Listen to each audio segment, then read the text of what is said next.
এই বিশ্বাসকে ধারণ করে আগামী দিন ইনশাল্লাহ আমরা বাংলাদেশকে এগিয়ে নিয়ে যাব। এটি আমাদের আগামী দিনের চ্যালেঞ্জ এবং আগামী দিনের এটি আমাদের কর্ম।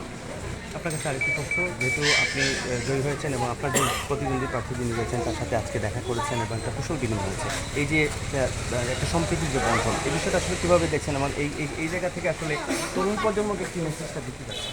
না, যিনি আমার সাথে প্রতিযোগিতা করেছেন দেখেছেন, তিনি খুবই আন্তরিকতার সাথে ফলাফলটাকে গ্রহণ করেছেন, আশ্বাস দিয়েছেন যে আমাদের প্রতিটা কাজে তিনি সহযোগিতা করবেন।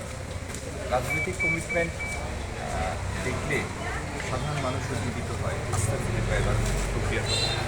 তার এই কথা এবং তার আন্তরিকতার জন্য, অ্যাটিটিউডের জন্য তাকে অনেক অনেক ধন্যবাদ। আর আগামী দিন এই সিলেট এবং এই দেশে যে পরিবর্তনগুলি আমরা করতে চাই, সিলেটবাসীকে আমি সবিস্তারে সেটা জানিয়েছি।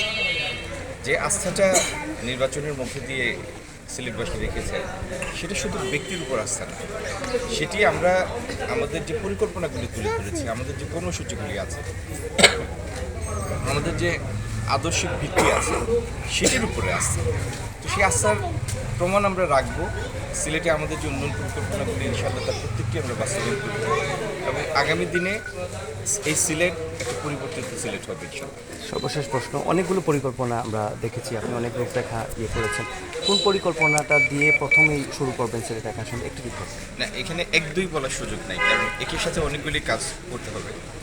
অগ্রাধিকারের মধ্যে আছে কর্মসংস্থান।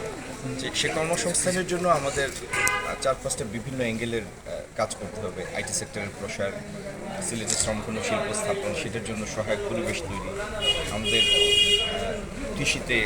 কৃষির অবকাঠামো তৈরির জন্য শুকনো মৌসুমের সেচের সুযোগ তৈরি করা, অনলাইন গেমলিং, মাদক দূর করা, এই প্রত্যেকটা ক্ষেত্রেই আমরা সিমিলটেনিয়াসলি কাজগুলি শুরু করব। এমন না একটা করবো আজকে আরেকটা শুরু করবো 1 বছর পরে, তা না। এবং একটির কাজ অন্যটির জন্য একটা পথ উন্মুক্ত করে দেবে। প্রত্যেকটা কাজে এখানে অঙ্গাঙ্গিভাবে চলবে। এখানে অনেকগুলি স্পোর্টস ফ্যাসিলিটি তৈরি করার ব্যাপার আছে। আমরা সবুজায়ন করতে চাই সিলেট, প্রত্যেকটা ইনশাল্লাহ শুরু করবো। ভাই, আমার ছোট্ট একটা প্রশ্ন।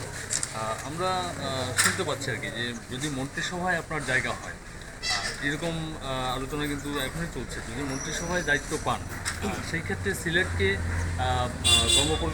পরিকল্পনার দিক থেকে কি আপনি আলাদাভাবে দেখবেন, নাকি বাংলাদেশের সবগুলো জেলার সাথে মিলিয়ে আপনি আপনার মন্ত্রণালয় চালাবেন যদি বড় দায়িত্ব পান?